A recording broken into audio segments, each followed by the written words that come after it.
ചേട്ടാ നമുക്ക് പാട്ടുപാട് റീലിട്ടാ ചിലപ്പോ സെറ്റ്. നിന്റെ ഒരുത്തന്റെ വാക്കിട്ട ഞാൻ ഗതിയായേ. എടാ ഒരാൾക്ക് കഴിവില്ലെങ്കിൽ കഴിവില്ല തന്നെ പറയണം, അല്ലാണ്ടുള്ള പ്രോത്സാഹനം കൊടുത്ത് കഴിവേറിയാക്കരുത്. എന്നൊരു സത്യം പറയട്ടെ, ചേട്ടന് കഴിവില്ല. അങ്ങനെയല്ല പറയണ്ടേ, ആൾക്ക് വിഷമാവത്ത രീതി പറയണം. ഞാൻ ഇതൊക്കെ ചെയ്യണതിനാ ചേട്ടന്റെ നന്മയ്ക്ക് വേണ്ടി. ചേട്ടൻ രക്ഷപ്പെടണം. എടാ എന്നൊരു 5 ലക്ഷം രൂപ ഞാൻ രക്ഷപ്പെടാ. 5 ലക്ഷം രൂപ ഉണ്ടെങ്കിൽ ഞാൻ രക്ഷപ്പെടില്ലേ? ഇപ്പൊ എന്റെ ഡൗട്ട് നീ എന്റെ കൂടുതലുകൊണ്ടാണ് ഞാൻ ഗതി പിടിക്കാത്തതെന്നാണ്. ചേട്ടോ ഉത്തല്ലേ, എന്റെ അമ്മ പറഞ്ഞാണ് തന്നെ പോലെയുള്ള മുതുക്കന്മാരൊപ്പം കൂട്ടുവിടണമെന്ന്. എന്നിട്ട് ഞാൻ തന്നോട് വന്നില്ലേ? നീ എന്നെ അടുത്ത് വന്നു അന്ന് തുടങ്ങിയാണ് എനിക്ക് കഷ്ടകാലം. പണ്ടൊരു സ്പ്ലെൻഡർ എടുക്കാൻ പോയി 20,000. നീ പറഞ്ഞ ഞാൻ B3 ബൈക്ക് എടുത്ത്. ഇപ്പൊ അതിന്റെ CC എടുക്കാൻ എന്റെ പൊന്നമ്മ പണിക്ക് വേണ്ട. അപ്പൊ ചേട്ടൻ അച്ഛൻ പണിക്കൂലേ? പിന്നെ നിന്റെ അച്ഛനകത്ത് പെട്രോടിക്കാൻ പൈസ തന്നെ. അപ്പൊ ചേട്ടൻ പണിക്കോ കൂടെ? ആദ്യം മോനെ ചേട്ടന്മാരോട് ഇങ്ങനെ പറയണേ. ചേട്ടാ ചേട്ടൻ ഒരു കാർ എടുക്കും, ആൾക്കാർ വിചാരിക്കട്ടെ ചേട്ടൻ രക്ഷപ്പെട്ടെന്ന്.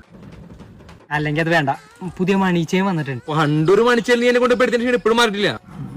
ചേട്ടാ നിനക്കൊല്ല നേർച്ചുണ്ട് എന്നെ എവിടെയും കൊണ്ട് പെടുത്താന്ന്. ചേട്ടാ അത് പറയണേ, ചേട്ടൻ ഇപ്പൊ എന്താ വേണ്ടേ? എനിക്കൊരു ഷൂ വേണം. അതാണാ നീ എന്നെ പെടുത്തരുത്. ഇൻസ്റ്റാഗ്രാമിൽ പീസെറ്റ് സോൾസ് എന്ന് പറഞ്ഞൊരു ഓൺലൈൻ പേജ് ഉണ്ട്. അവിടെ വാച്ച്, ഷൂസ്, ചെരുപ്പ്, ജെൻസിന് വേണ്ട എല്ലാ സാധനങ്ങളും ഉണ്ട്. ഹൈ ക്വാളിറ്റി പ്രൊഡക്ട്സ് ആണ്. കേരളത്തിൽ എവിടെയാണ് 24 മണിക്കൂറിനുള്ളിൽ സാധനം വീട്ടിൽ കിട്ടും. ഇനി ചേട്ടന് സാധനം വേണമെങ്കിൽ അവരുടെ പേജ് ഇപ്പൊ തന്നെ പോയി ഫോളോ ചെയ്തു. ഇപ്പോഴായിട്ട് നിന്നെ കൂടെ ഒരു ഉപകാരം ഉണ്ടായി. ചേട്ടാ